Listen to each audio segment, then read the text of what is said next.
बिस्मिल्लाहिर्रहमानिर्रहीम। Welcome Hafsa handmade recipe की kitchen में वेलकम। अस्सलाम वालेकुम मेरे प्यारे प्यारे व्यूवर्स। आज मैं आपके लिए क्रिस्पी फ्रेंच फ्राइज़ की रेसिपी लेकर आई हूँ जिसको हम बनाएंगे एक नए अंदाज में। वीडियो को स्टार्ट करने से पहले अगर आप चैनल पर नए हैं तो चैनल को सब्सक्राइब कर दें। चलिए स्टार्ट करते हैं। इन फ्रेंच फ्राइज़ को बनाने के लिए मैं मीडियम साइज़ के 3 आलू लूँगी जिनको मैं इस शेप में काट लूँगी जैसा कि आप वीडियो में देख रहे हैं। एक पैन लेंगे, इसमें आलू डाल लेंगे। इसके बाद इसमें 2 गिलास पानी डाल लेंगे। अब इसको 10 मिनट के लिए मीडियम फ्लेम पर उबाल लेंगे। हमारे आलू उबल चुके हैं, अब इनको पैन से बाहर निकाल लेंगे।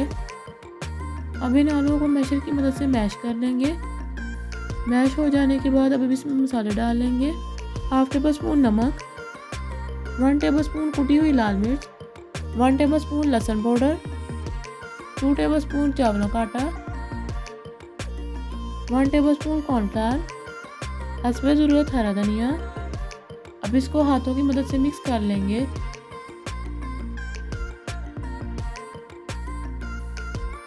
मिक्स हो जाने के बाद अब इसको एक साइड पर रख लेंगे।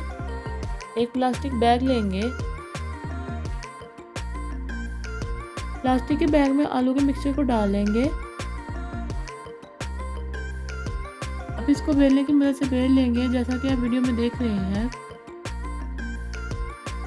बेलने के बाद प्लास्टिक बैग को चारों कोनों से काट लेंगे।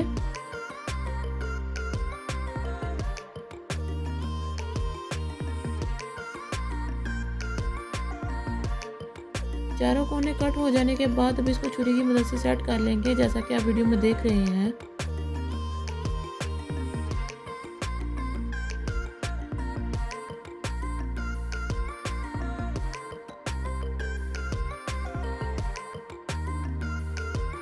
व्यूअर्स अब इनको फाइनल शेप में कट कर लेंगे।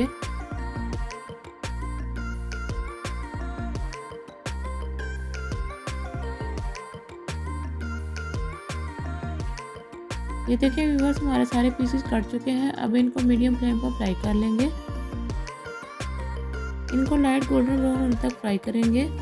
ये देखिए व्यूअर्स बहुत अच्छे गोल्डन ब्राउन हो गए हैं। अब इनको पैन से बाहर निकाल लेंगे और बाकी भी इसी तरह से फ्राई कर लेंगे। मैं उम्मीद करती हूँ आपको ये क्रिस्पी फ्रेंच फ्राइज़ की रेसिपी पसंद आई होगी। जिसने अभी तक मेरे चैनल को सब्सक्राइब नहीं किया इसको सब्सक्राइब कर दें, बेल बटन प्रेस कर दें। इससे आने वाली आपको मेरी हर नई वीडियो मिल जाएगी। मुझे और मेरी टीम को दुआ में याद रखिएगा। मिलते हैं इंशाल्लाह अगली वीडियो में मज़ेदार आसान सी रेसिपी के साथ। अल्लाह हाफिज़।